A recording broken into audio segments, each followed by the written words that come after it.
150 years ago, cattlemen pushed their way to the desert center. And wherever they went, they brought a whole range of new opportunities for parrots to exploit.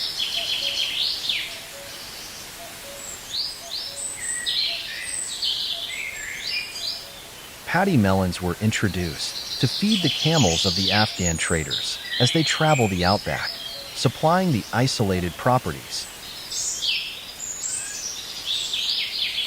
It was a tough life for the early pioneers, and frequent droughts made it hard to make a living.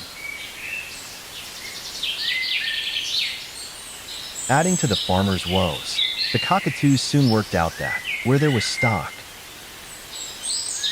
feed.